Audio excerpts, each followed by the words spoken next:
Olá, amigos, estamos aqui mais uma vez para mais um programa Espiritualidade Integral e vamos continuar o nosso assunto da semana passada, continuar conversando um pouco sobre a carta de Paulo aos Romanos e dissecar aqui sobre a realidade da nossa fé e sobre essa nossa esperança que é viva e que é real para cada um de nós. Eu gostaria muito que você participasse conosco. Está aqui comigo o pastor Jackstone e juntos nós vamos discutir nessa manhã sobre o assunto. Espero que você seja ricamente abençoado e edificado por cada um dos assuntos que a gente tem para conversar aqui.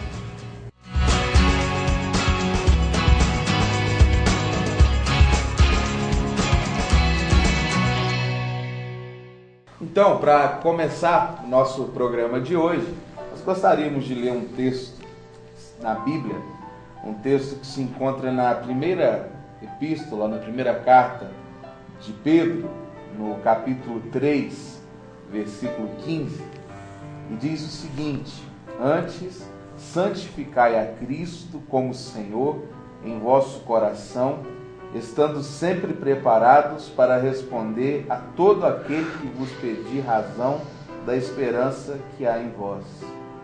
Estando sempre preparados para responder a todo aquele que vos pedir razão da esperança que há em vós. Qual a esperança que há em você? Em que você espera? O que você espera? Quais são os alicerces da sua esperança? Você pensa no futuro? É sobre isso que nós vamos conversar hoje. É este o assunto que nós vamos abordar. E vamos começar então a nossa conversa. Pastor Jackstone, já começando a abordar a esse texto e assim, iniciando já o nosso assunto de hoje. A gente estava naquela conversa, no programa anterior, começamos a trabalhar a ideia de Romanos. Isso. A gente falou que o mundo todo está condenado, é isso que Paulo mostra quando escreve aos Romanos, e aí ele começa a delinear a partir de então, no capítulo 4, por exemplo, a questão da fé. Paulo quer ir pregar em Roma, Paulo quer ir pregar na Espanha, e Paulo começa a falar que Abraão foi justificado pela fé. Ele começa a mostrar que o significado para a vida do homem não está no homem mesmo. Eu acho interessante isso. Enquanto o homem desejar fazer pela própria força, ou ele vai criar um Deus à própria imagem e semelhança, ou ele vai ser altamente moralista.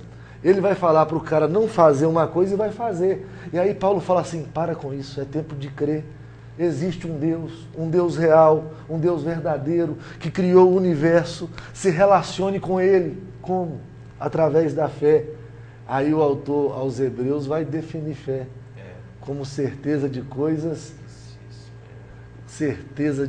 que se esperam e convicção de fatos que se não veem.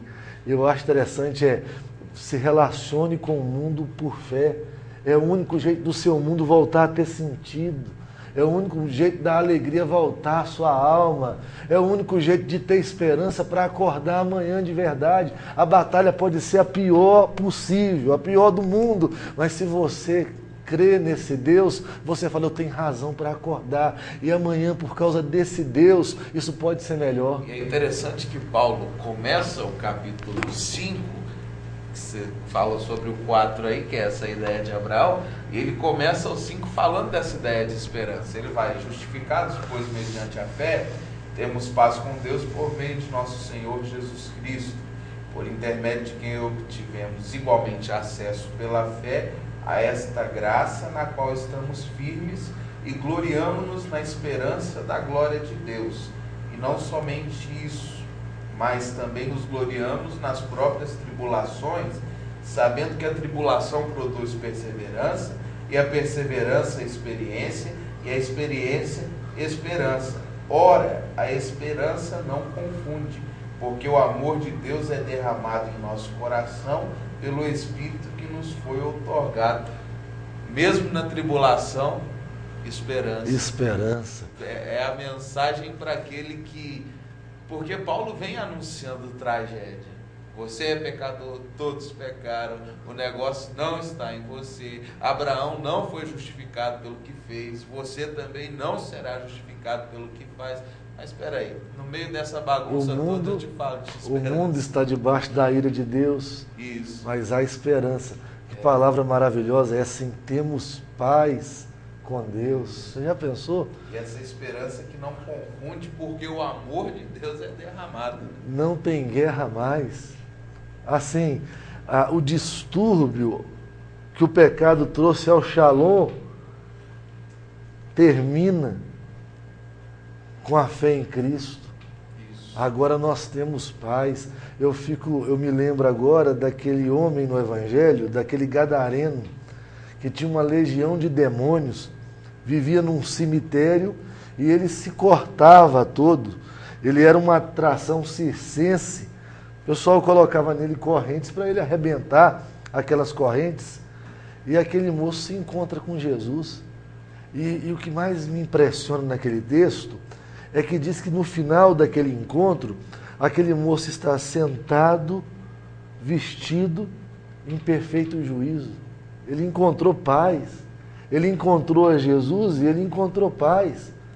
O que o mundo não está entendendo é que a paz que ele tanto busca está em Cristo. Ele vai ter que começar a crer. E aí, só mais uma coisa aqui, pastor, para ressaltar no capítulo 5, é que talvez uma pessoa que nos escute hoje possa pensar assim, eles falam isso porque não sabem do tamanho do meu pecado. Eu sou pecador demais. E aí vem o fim do capítulo 5. Quanto que eu já pequei, quanta coisa de ruim eu fiz. Você imagina essa mensagem chegando a uma Roma altamente depravada. Aí você imagina um romano escutando esse evangelho e falando assim, isso serve para todo mundo, mas isso não serve para mim. E aí vem o apóstolo Paulo e fala bem assim, eu quero que vocês entendam que onde o pecado foi abundante, teve pecado demais, a graça foi superabundante. Tem muito mais graça de Deus do que pecado. É assim, o homem pode ter cometido toda a sorte de pecado do mundo. Ao encontrar-se com Cristo, ele vai se defrontar com algo que é maior do que o pecado dele, que é a graça que o liberta. Quanto maior o nível, o volume de pecado cometido, maior o volume de graça dispensada para perdoar um negócio desse. Eu sempre me impressiono demais quando eu vejo algumas coisas em Jesus. Algumas coisas já estavam decretadas. Estava decretado que ninguém poderia tocar um leproso. Ou estava decretado que ninguém poderia tocar uma mulher com hemorragia. Você encontra na lei, lá no Pentateuco, que uma mulher deveria, tudo que ela encostasse no período de menstruação seria impuro. Aí eu me lembro do texto onde aquela mulher com hemorragia, ela começa a escutar falar de Jesus. Tem duas coisas nesse texto que me chamam muita atenção. Primeiro, uma mulher que ouve falar da fama de Jesus. E aí ela começa a tramar coisas na alma. Olha, ele já fez isso, ele já fez aquilo, talvez ele seja a única solução para a minha vida. E aí eu queria falar uma coisa para a igreja cristã e evangélica. A igreja cristã precisa fazer com que as pessoas ouçam falar da fama de Jesus. Porque as pessoas precisam planejar, de alguma maneira, se eu apenas encostar nele, eu vou ficar curada. A outra coisa aquela mulher é uma profanadora ambulante. Encostou, está profanado. Até onde ela encoste, até que ela encoste em quem é muito mais puro do que a profanação dela, em quem é mais santo do que todo o pecado dela. Na hora que ela encosta em Jesus, em vez dela passar pecado, ela recebe virtude e graça, de maneira que quando acaba aquele processo todo, aquela mulher vê estancada a hemorragia. Quer dizer, acabou a doença, acabou a enfermidade, a pureza passou para cá por causa dele. E aí eu leio aquele texto muito me chama a atenção, que aquela mulher, ela fica no chão tremendo e com medo, porque ela gastou todo o dinheiro que tinha e nada resolveu. Procurou todos os médicos e nada resolveu. Ela encosta nas vestes de Jesus e é curada. E aí Jesus começa a procurar quem tinha encostado nele. E aí encontra essa mulher. E agora, escuta uma coisa que eu vou falar. Você que está nos está nos vendo aqui agora. Talvez aquela mulher pensasse bem assim, ele vai me dar um empurrão, ele vai gritar comigo aqui agora, quem te deu essa liberdade para fazer isso? Mas a beleza desse evangelho que nós estamos falando aqui, dessa fé que gera esperança, é que ele vira para aquela mulher e fala bem assim, filha, você já pensou nisso? De onde você espera um empurrão, vem uma palavra assim, filha, tua fé te salvou, tua fé te curou, você veio para o lugar certo. O que nós queremos dizer com relação à esperança, sociedade, é que o lugar certo começa aqui, é em Jesus, é em Deus, é restaurando a fé nesse ser que criou o universo e que não foi criado por ninguém, não pode ser criado por ninguém. E vamos então entrar assim, no aspecto bastante prático dessa fé que gera esperança, ainda mais prático, se você já foi muito prático no que você disse até agora, porque essa fé que Paulo chama a dos Tessalonicenses de operosa, né? Fala operosidade da vossa fé, ela aplicada na minha vida, na sua vida, na vida de cada um de vocês que nos assiste, ela tem todo esse poder de gerar esperança, e de não só gerar esperança, mas de produzir frutos esperados, né? Você olha para a sua família caótica, e você, estando em Cristo, sendo Ele a base da realidade última de tudo que você crê, nele tem solução, porque Ele é a expressão máxima que temos de um relacionamento familiar quando olhamos para a Trindade como família dele, ou mesmo na analogia que Paulo faz sobre casamento, do marido que ama a esposa como Cristo amou a igreja, e da esposa que lhe é submissa, como a igreja é submissa à igreja. Você olha para os principais problemas a nível de caráter, de moralidade, de todos aqueles dramas que você pode ter na sua mente, em que você mesmo se acusa, como é o caso dos pecados, e a gente fica ainda um pouco aqui no fim do capítulo 5, e são todos aqueles grilos sussurrando no nosso ouvido, dizendo, você não é capaz, você não pode, não tem jeito para você, onde muitos desembocam em suicídio, outros desembocam em depressão profunda, desembocam em um total afastamento de amigos, de entes queridos, de tão amargurado, azedo, insuportável que se torna. Vem Jesus como uma esperança para mudar a vida de pessoas. É a ideia da nova criatura que a palavra traz, não de que nós vamos mudar de corpo e nos tornarmos pessoas irreconhecíveis, mas o nosso jeito muda, o nosso caráter muda, tem jeito de esperar. E aí quando a gente começa então a pensar numa vida em sociedade, em família, que é base da sociedade, onde tudo que procede, tudo que acontece, parte dessa fé em Cristo, aí nós estamos falando de gente que tem esperanças, não simplesmente porque precisa se agarrar a algo, ela tem esperança em algo que é genuíno, em algo que é certo, em algo que preenche o coração, em algo que vai além, em algo que tem respostas cabais para todos os meus dilemas existenciais e as perguntas básicas da filosofia, de onde eu vim, quem eu sou e para onde eu vou. Lá estão as respostas, e aí não tem mais para onde escapar, é de onde eu vim, é para onde eu volto, para esse abraço aconchegante do Cristo que me chama de filha, ao invés de me dar um empurrão. Isso é lindo demais, é algo muito precioso, essa esperança sendo nutrida no nosso coração, sabendo que o que tem para acontecer, de melhor de tudo, e que Paulo define como coisas que olhos não viram, que ouvidos não ouviram, que nunca penetrou em coração humano, é algo superior e há de acontecer num tempo específico, na consumação de tudo isso, quando Jesus volta.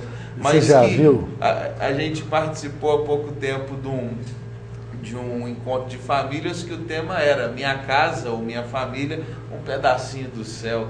Então, por que não vivenciar essa esperança aqui agora e torná-la prática, que é uma coisa fantástica para cada um de nós. E esse grito de Romanos que me impressiona, assim, esse grito de eu achei Jesus, sabe? Eu fui achado por Jesus.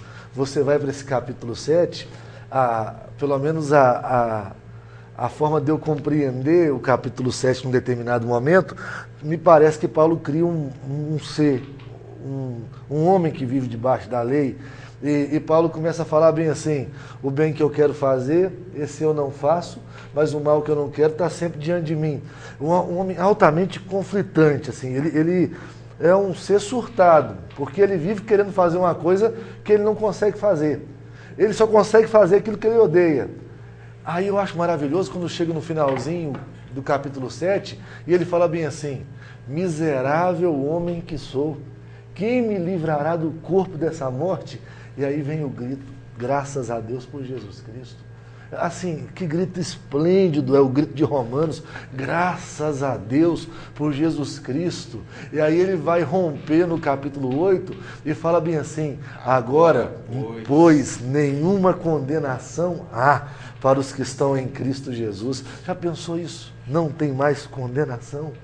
Eu estou em Cristo, eu não carrego mais essa condenação sobre mim, eu não carrego mais esse fardo. Escuta uma coisa, uma coisa muito importante nessa hora: para que caminhar carregando esse fardo?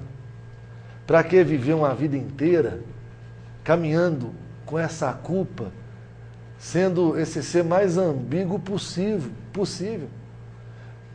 Olhando para uma coisa boa e falando bem assim: eu queria fazer aquela coisa boa. Mas quando você vai vivenciar mesmo a sua vida, vai botar em prática os seus pensamentos, você só consegue fazer aquilo que você não queria, só consegue fazer coisa errada, só consegue se desagradar, só consegue trazer mais culpa para a sua alma, só consegue romper mais seus laços familiares, só consegue acabar mais com a sociedade que te cerca. Escuta uma coisa aqui: é hora do seu grito pela graça, pelo socorro de Deus. É hora de entender que Deus estava em Cristo reconciliando o mundo. Sabe, o seu mundo pode ser reconciliado, a sua vida pode ser toda mudada. Aí, se a sua pergunta aqui agora para esses dois pastores aqui é: como é que eu faço? O que é que eu preciso? A minha vida é essa crise toda mesmo que vocês estão falando, e eu tento chegar lá e não consigo. A gente só tem um nome para te falar: Jesus. Jesus é o nome. É o nome. E aí a gente volta lá para aquele texto que nós lemos no início do programa passado. O texto em que Pedro se vira para o leitor e diz o seguinte: esteja preparado para responder a todo aquele que te pedir razão da esperança que há em você. A gente traçou aqui nessas conversas diversas formas de esperança que as pessoas podem se agarrar, mas quando você vai dar razão delas, nada supre tanto quanto deveria, nada preenche as lacunas que deveriam ser preenchidas, nada vai ocupar as arestas suficientes ou tirar cada uma delas. E aí quando Pedro diz que nós precisamos dar razão da esperança, é porque Pedro está falando de uma esperança muito vívida. É disso que a gente está falando aqui. Nós não estamos pregando uma teoria, nós estamos falando da vida de um homem, de um Deus que se fez gente e que nos possibilitou esse grito de dizer que não tem condenação, de que... E aí a gente vai observando no decorrer de Romanos que ele vai fazendo algumas perguntas para a gente. Fala assim: se você ainda tem algum grilo, se Deus é com você, quem será contra você? E aí você pode perguntar: mas será que Deus me ama? E aí Paulo continua falando: meu amigo, não tem vida, não tem morte, não tem coisa do presente, não tem coisa do porvir. Deixa eu colocar uma frase aí. Desse amor. Deixa eu te colocar uma frase nessa fala sua. Chega uma hora que ele fala assim: todo dia somos entregues à morte. E aí logo depois ele fala, e nós somos mais do que vencedores. Como é que alguém que entregue a morte todo dia é mais do que vencedor? Por causa disso aí que você está falando. Porque ele fala por causa de Jesus. Porque nada pode nos separar do amor de Deus. Você já pensou nisso? Não tem principado, não tem potestade, não tem coisa do presente, não tem coisa do porvir, não tem altura, não tem profundidade, não tem nada. Você é amado e pronto, amado por Deus. Assim, o que te autentica,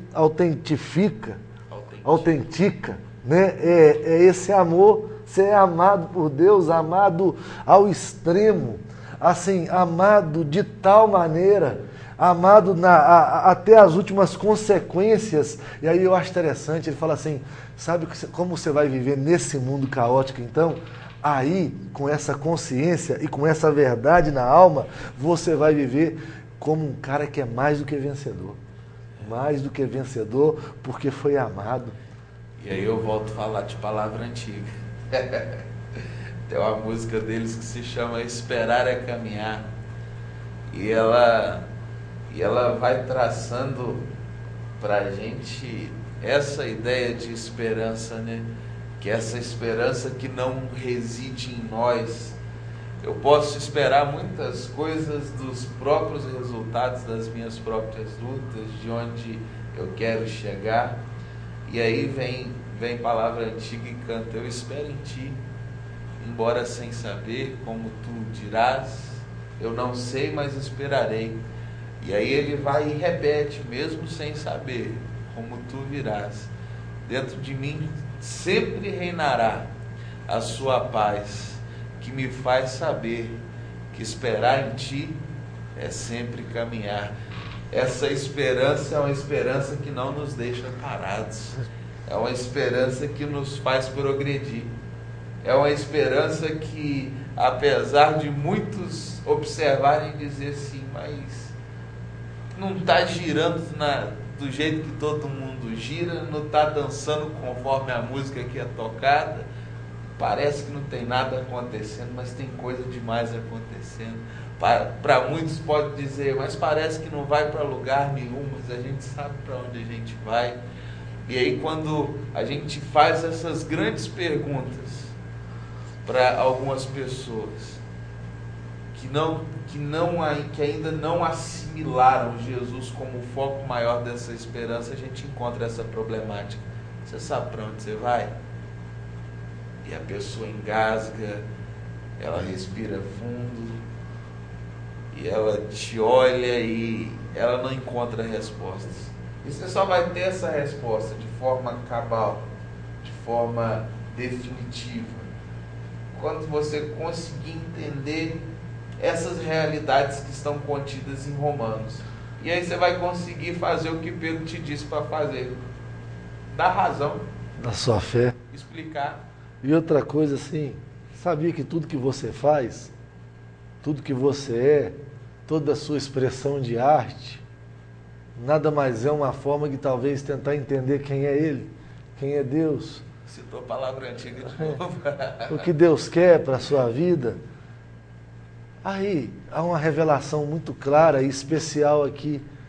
Nós lemos a Bíblia, falamos de Deus pela Bíblia. Crer nessa revelação especial é a única solução para a sua vida e para a sua história. E a gente espera que com esse programa aqui, Deus possa ter invadido a sua casa de tal maneira que se nós te encontramos aí sem esperança, possa produzir toda esperança viva na sua alma, e te faça cair de joelhos, olhar para o céu e falar, Deus, vem me socorrer, Jesus, o Senhor tem vida para me dar e vida em abundância, pode encher meu coração dessa vida em abundância. A nossa expectativa aqui hoje com esse programa é que ele enche o seu coração de esperança, enche o seu coração de vida, enche o seu coração de alegria. É muita coisa acontecendo, é muita coisa palpitando no nosso coração, é muita realidade que a gente vivencia e que vem à tona em momentos que a gente conversa sobre questões como essa que a gente se emociona, a gente se inflama, a gente altera o tom de voz. E às vezes você pode perguntar, por que esses homens estão falando disso com tanta paixão? Por que eles têm tanto vigor quando falam sobre esse assunto? Porque essa é a esperança que está no nosso coração. Porque é isso que a gente espera, porque é nisso que a gente crê, é isso que a gente prega. Acima de tudo é isso que a gente vive. Porque quando a proposta desse programa é de uma espiritualidade integral, de algo que tenha sentido real para o todo da nossa vida, a gente não poderia falar aqui de nada que a gente não vivesse, de nada que a gente não acreditasse, de nada que não fosse real no nosso coração e para a nossa vida. Muito obrigado pela sua companhia nessa semana. A gente espera que de alguma forma Deus tenha falado ao seu coração e que, assim como a gente tem esse privilégio de se emocionar, de se alegrar em falar do que a gente vive, um dia você possa ter essa mesma alegria e falar para os outros com essa mesma alegria e com esse mesmo entusiasmo da esperança que você tem, que é maior que a esperança em um político, é maior que a esperança na educação, no esporte, nos seus próprios esforços, no número de zeros que vai ter no fim da sua conta bancária, mas é uma esperança que é acima disso tudo. É naquele que nos garante que não temos mais condenação, de que somos mais que vencedores e de que onde abundou os nossos pecados e a nossa incapacidade, a graça dele superabundou. Que esse Deus te abençoe e que você continue conosco a cada semana e que a gente continue a ser instrumento de bênção na sua vida. Aguardamos você na próxima semana. Assim ficamos e Deus te abençoe.